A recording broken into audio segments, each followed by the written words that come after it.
Aoka iara-mivavaka isika rehetra. Misotranao zahay ry Jesosy Tompo fa mahazo ity alahady ity izay ahatsiarovana indrindra izao tsingerintaona nanokanana ny fiangonana loterana malagasy eto Geneve izao. Misotranao zahay amin'ny tantananao anay sy tondranao anay ka andrenesanay ny teninao amin'izao anio zao. Ry fanamasinao ampio zahay mba ho sarobidy aminay tokoa ny fiainona ny teninao, mba ho amasinay tokoa ny andro alahady, ary mba ny teninao tokoa no hanamasina anay eo amin'ny fiainanay isan'andro. Dia mangataka aminao zahay mitenena araka ny fombanao, fa mihay noho zahay mpanomponao. Amin'ny anaran'i Jesosy Tomponay. Amen.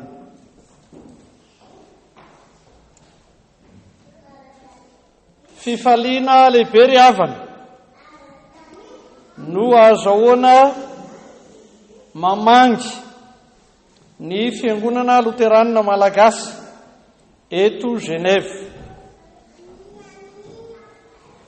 Raha ny statistika eo am-pelantanana dia manodidididina ny 580 trano fiangonana ny fiangonana loterana malagasy manerana izao tontolo izao, ary anankiray amin'izany ity FLM eto Geneve ity. Faly miarahaba anareo amin'ny anaran'ny fiangonana loterana malagasy manontolo izay soloanay tena izahay. Faly miarahaba anareo amin'izao anatrehantsika ny tsingerintaona voalohany ny orenan'ity fiangonana ity izao. Ny tenin'Andriamanitra izay anjarantsika amin'izao alahady faha-17 manaraka ny trinité izao dia avy eo amin'ny filazantsaramasina araka ny Matio 20 ny andininy voalohany ka hatramin'ny faha-7. Filazantsaramasina araka ny Matio 20 andininy voalohany ka hatramin'ny faha-7. Matio 20 andininy voalohany ka hatramin'ny faha-7. Iara-mitsangana isika dia maka izany empananjana amin'ny anaran'i Jesosy Tompo.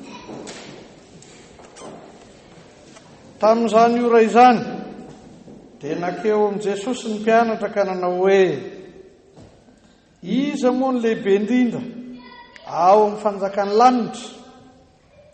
Ary Jesosy niantsony ny zazakely anankiray ankeo aminy dia nametraka azy teo afovoany ka nanao hoe, lazaiko aminareo marina tokoa, raha tsy miova ianareo ka ho tonga tahaka ny zazakely dia tsy hiditra amin'ny fanjakany lanitra mihitsy ianareo. Koa nazovo no anetry tena tahaka io zazakely io, ity zazakely ity, dia izy no lehibe indrindra amin'ny fanjakany lanitra. Ary nazovo no andray zazakely anankiray aza tahaka itony no ny anarako dia mandray ahy. Fa nazovy no nafintohina na dia iray aza amin'ireny madinika mino ahy ireny dia tsara lavitra ho azy raha natonona vato lehibe fikisoambary ny vozony, ka alentika any amin'ny ranomasina lalina izy. Lozany izao tontolo izao no ny fanafintohinana, fa tsy maintsy ho avy ny fahatafintohinana, nefa lozan'izay olona mahatonga ny fahatafintohinana. Ry Ray Masina manamasinanay amin'ny fahamarinana, ny teninao ny fahamarinana. Amen. Ry fiangonana malala ho aminareo rehetra ny fahasoavana sy ny fiadanana avy amin'Andriamanitra raintsika sy Jesosy Kristy Tompo. Amen.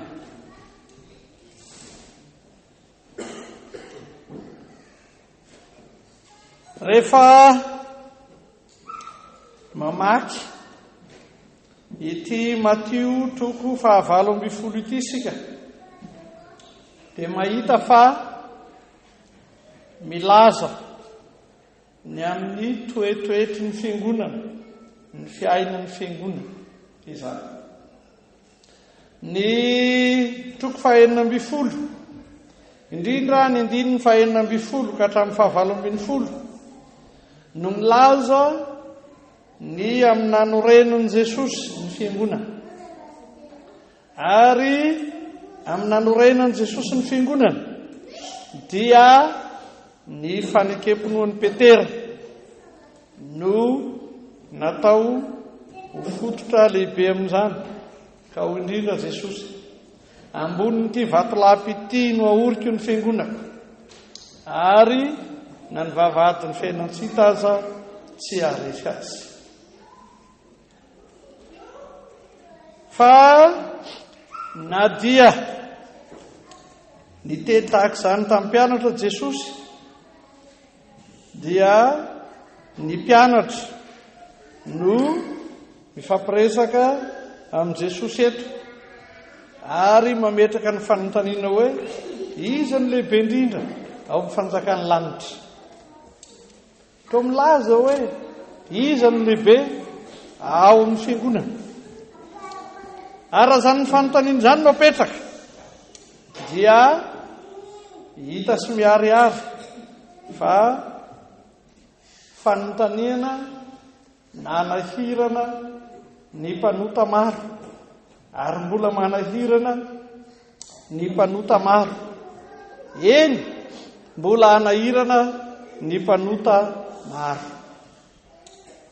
Raha jerena dia mpianatra Jesosy no miresaka fa rehefa atrehany ady seza ady voninahitra izany no manahirana. Hay sy zavatra manahirana eo anivon'ny fiarahamonina amin'izay iainana isan'andro ihany ity ady seza sy voninahitra ity, fa hay zavatra manahirana atraty am-piangonana eny eo anivon'ny fanjakan'Andriamanitra azy. Ary rehefa nandinika n'izany tenin'Andriamanitra izany, na namaky izany tenin'Andriamanitra izany aho, dia izao indrindra no tsaroko. 2 taona lasa izay, 12 septambra 1492 dia notanterahana tao Antsirabe ny fifidianana ny birao fibe ny fiangonana Loterana Malagasy tamin'ny fivorian'ny komitin'ny Sinodina lehibe. Ary dia isorana an'i Jesosy fa voafidy soamantsara tamin'izany ny tenanay ho filohan'ny fiangonana Loterana Malagasy. Fa izao no hita na tamin'izany andro izany na nandritry ny taona ny fandimby, eny mandraka ankehitriny azy, ity ny fanontaniana manahira-tsaina ny olona indrindra: iza ny tanakavanan'ny président? Iza no akaiky azy indrindra ao? Tena nahavariana mihitsy ny nahita tamin'ny fotoana maromaro ny fandimby. Raha sendra nisy olona anankiray tafapetraka teto ankavanako, ka nisy olona anankiray tafapetraka teto ankaviako, dia nialina mafy le teto ankavia, ka nanao hoe mbela teo ianao fa toerako io. Izany no fiainan'ny fiangonana. Indray mandeha dia nisy olona anankiray tafapetraka teo ankavanan'ny ramatoa, dia nisy olona anankiray tafapetraka teo ankavian'ny ramatoa, dia niady izy mirahavavy ka nanao hoe zafady miala teo anao fa toerako eo ankavanany neny. Manahirana ny olona, eny manahirana ny mpanota, na dia izay atao hoe zanak'Andriamanitra azy, ny miady laharana, ny miady voninahitra.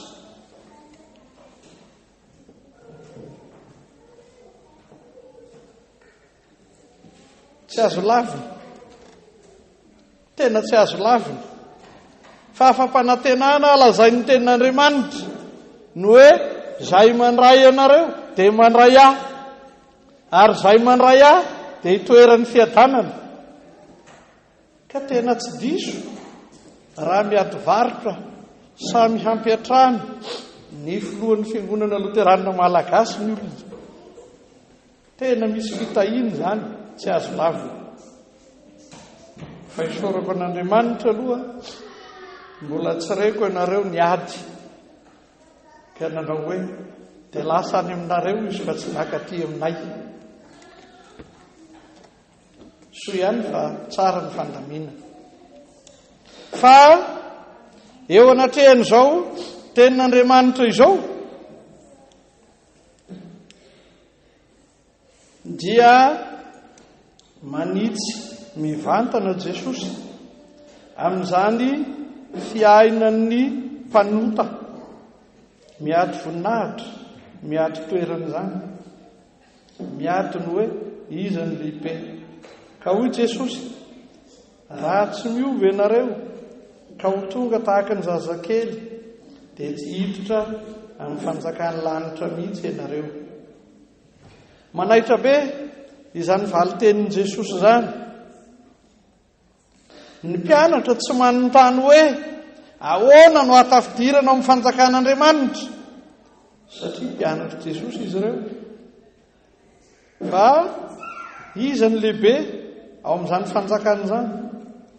Saingy ny valitenin'i Jesosy mazava, tsy manana anjara ao amin'ny fanjakan'ny lanitra mihitsy ny mpanota. Mikiry biby amin'ny fanamarina tenany, mikiry biby amin'ny fizahozahoana. Ary zany dia no antitra terin'ny tenin'Andriamanitra izay nivakitsika avy amin'ny Samuela voalohany teo.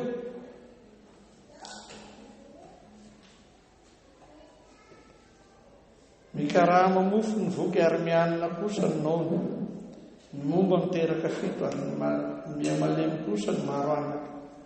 Jehova ny mahafaty sy mahavelona, izy no mampidina ho any amin'ny fiainantsika ary mampitsanga. Jehova ny mampalahelo sy mampanakarena, izy ny mampiety sy mampisandratra. Ampiariarian'ny tenin'Andriamanitra mazava fa ny fizahozahoana, ny fanamarina tena dia samy tsy hananana anjara ao amin'ny fanjakan'Andriamanitra. Izay lazainy amin'ity Matio 7:20, andininy 9 ty hoe raha tsy miova ianareo ho tonga tahaka ny zazakely dia tsy hiditra amin'ny fanjakan'ny lanitra mihitsy ianareo. Dia tsy hafa fa izay lazainy Jesosy tamin'ny Nikodemosy araka ny zaonina 7 koa, tsy maintsy ateraka indray ianareo. Fa amin'izany dia sy Nikodemosy lehilahy lehibe nametra-panontaniana hoe atao ahoana no ateraka indray, na ireto mpianatra ireto izay miresaka amin'i Jesosy ka manao hoe ahoana ary no ahatonga anay tahaka ny zazakely, sy ny lafiny fizika tahaka izany indrindra no ambaran'i Jesosy. Fa izao no tsindriana sy tondroina mivantana amin'izany. Raha manana toetra mizahozaho, manamaritena, miady voninahitra ny lehilahy na ny vehivavy lehibe, mampiariary ny mahampanota azy, ny zazakely dia maneho indrindra ny fahatokiany, ny fanekeny an' Jesosy, ny fiankinany feno am' Jesosy. Izany indrindra no azavain'i Paoly ao amin'ny Galatiana 5, izay novakiana tamintsika teo. Fa ao amin'i Kristy dia tsy mahasoa na ny famorana na ny tsy famorana. Fa ao amin'i Kristy ny finoana izay miasa amin'ny fitiavana. Hoy ny Galatiana 5:5. Ity fahatokiana feno an' Jesosy ity fiankinana feno amin'i Jesosy ity no tondroin' Jesosy amin'ny fiainany zazakely natao hoe fovoany, ampamenatra ny mpiavinavina, ny mpanamaritena, ny mpizahozaho. Fa ho tsinotsinona tanteraka na ny fanamarina tena, na ny fizahozahoana, na ny fiavinavonana, eo anatrehan'ny fahatokiana tokoa an' Jesosy, ny fiankinana feno amin'i Jesosy, arak'izay anazavan'i Jesosy zany itony. Matetika dia adikan'ireo havantsika avy amin'ny evanjelika ho fanapahan-kevitra no zava-dehibe.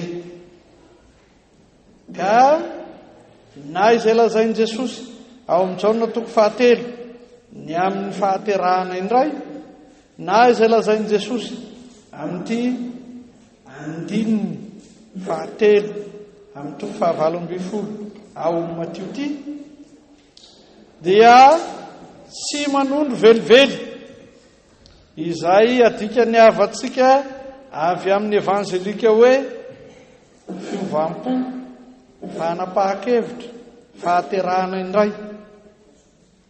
Sy izany no ambarina. Fa izao indrindra no anterina, manana fahatokiana feno an' Jesosy, manana fiankinana feno an' Jesosy.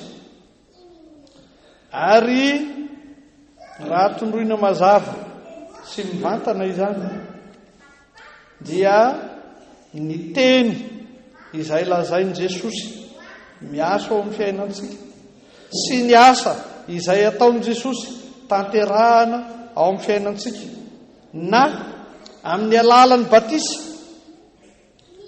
Amin'ny tian'ity dia misy zaza izay atao batisa tokoa, hiariariana sy sehoan'ny fahamarinana izany tenin'Andriamanitra izany. Fa sy misy afa-tsy ny tenin'Andriamanitra sy ny asan'Andriamanitra izay itokiana famarina ho an'ity zaza atao batisa ity no ananany anjara ao amin'ny fanjakan'Andriamanitra. Ary tsy misy afa-tsy izany tenin'Andriamanitra izany sy izany asan'Andriamanitra atao amin'ny batisa izany. Izany no efa nataony ho antsika rehetra izay efa vita batisa tamin'ny lasa koa. Ary tsy misy afa-tsy izany no ananantsika anjara ao amin'ny fanjakan'Andriamanitra. Eny, izany no ananantsika toerana lehibe eo anatrehan'Andriamanitra azy. Fa tsy ny teny sy ny asan'Andriamanitra ao amin'ny batisa ihany zany, fa ny teny sy ny asan'Andriamanitra koa ao amin'ny fanasan'ny tompo izay omanina sy atolotra antsika anio. Fa amin'izay lazan'i Jesosy mazava hoe ity no tenako, ity no rako, no ahitantsika maso sy hitsapantsika tanana, ary mahatonga ao amin'ny tenantsika mihitsy ny famelan-keloka marina avy amin'ny fihinanana ny mofo sy fisotroana ny divay, hiariarian'ny hery amin'ny teny sy ny asan'Andriamanitra. Ireo dia raisina amin'ny finoana, ireo dia hivelomana amin'ny finoana.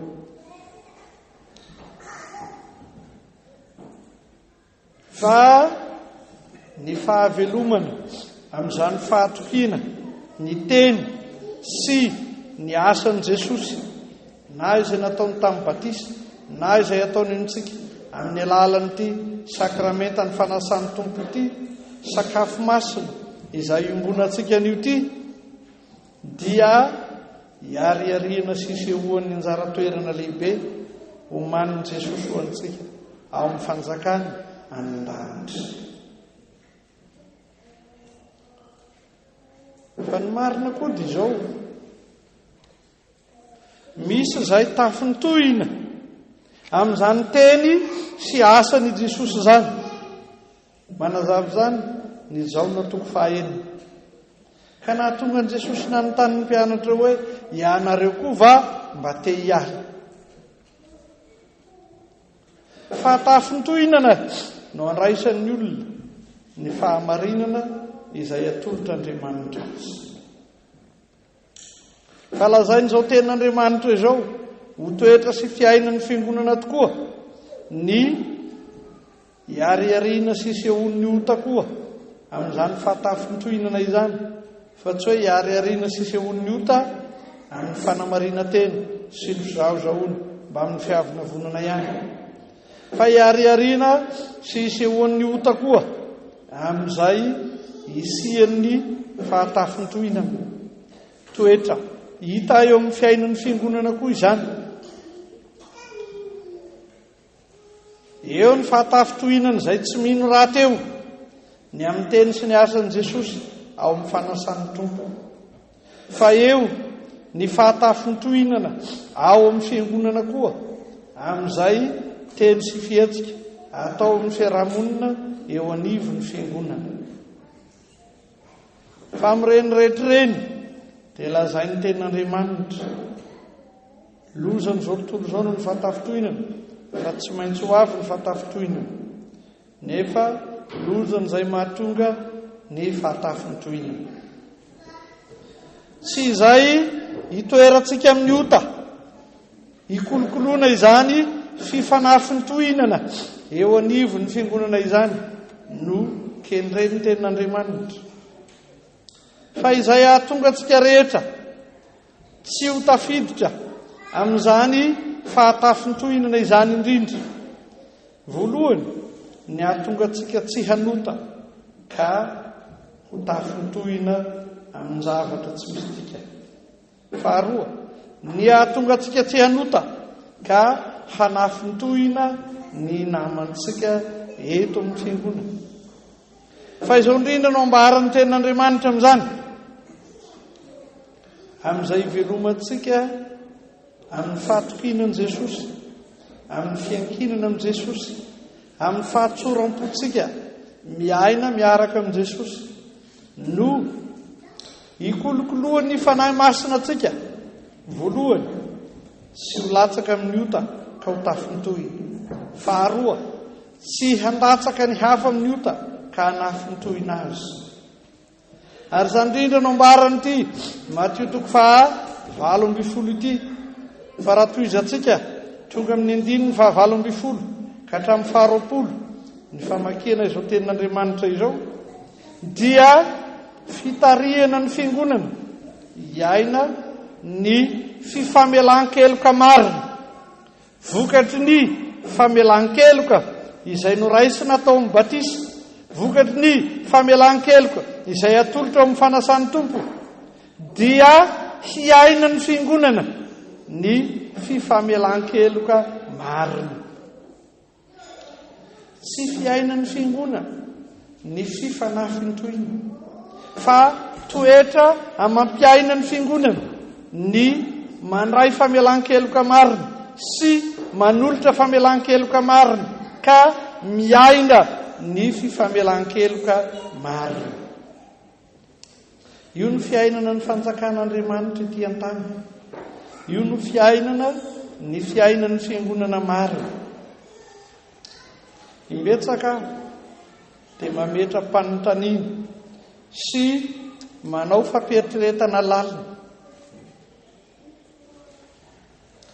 Tevero ngery havana ny fahendrena malagasy mandala ny fihavanana amin'ny alalan'ny fatodra.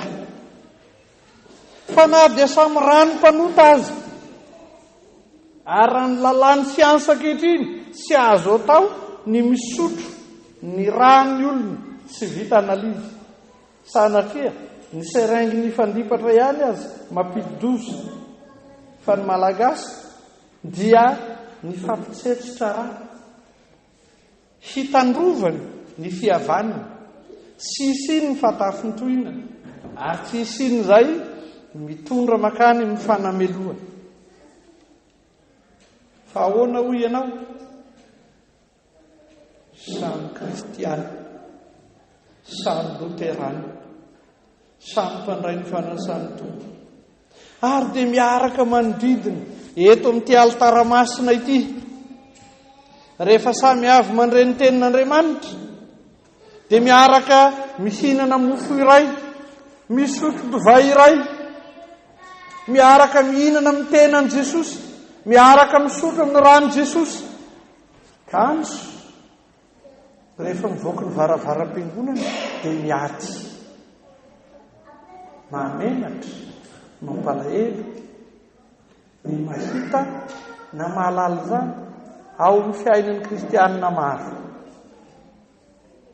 Fa amin'ny teny io ity, fotoana izay ahatserovana ny tsingerintaona ny orenan'ity fiangonana luteranina malagasy eto Geneve ity, dia samy tonga eto isika, samy mandreny tenin'Andriamanitra, samy raran'Andriamanitra tsy avonavona, samy raran'Andriamanitra tsy hanamary-tena, samy raran'Andriamanitra tsy hanameloka ny hafa, ary samy raran'Andriamanitra tsy hanafitohinana iza na iza. Samy antsoy ny tenin'Andriamanitra tsy halako tafitohinana amin'inona na amin'inona. Amin'izany fotoan-dehibe izany koa dia nambaran'Andriamanitra ho anao ny famelana ny elokao, manomboka amin'ny zaza izay atao batisana io, amin'izay rehetra efa natao batisa tany aloha, ary amin'izay rehetra miaraka mandray ny fanasany tompo, amin'izay rehetra miaraka mahatsiaro izao tsingerintaona voalohany ny orenan'ny fiangonana luteranina malagasy eto Geneve izao, mba ho toetra mapomba sy fiainan'ny fiangonana, mandray famelan-keloka, manolotra famelan-keloka, miaina ny fiainan'ny voavela-eloka no fiainantsika rehetra. Tsy misy toerana ho an'izay ifanomezan-tsiny sy ifanamelohana, ifampisarana. Ary amin'izay tombona sy velarana ho an'ny taona maro ny fandimby, dia izany no tiavan'i Jesosy ny fahavelomantsika ao aminy. Voninahitra ny eo an'Andriamanitra iray zanaka ary fanahy masina, izay hatramin'ny taloha indrindra ka ho mandrakizay, mitsangana karaha Jesosy fitahina. Ny fahasoavan'i Jesosy Kristy Tompo, ny fitiavan'Andriamanitra ray, ary ny firaisany fanahy masina ho aminareo rehetra ny hatramin'izao ka ho mandrakizay. Amen.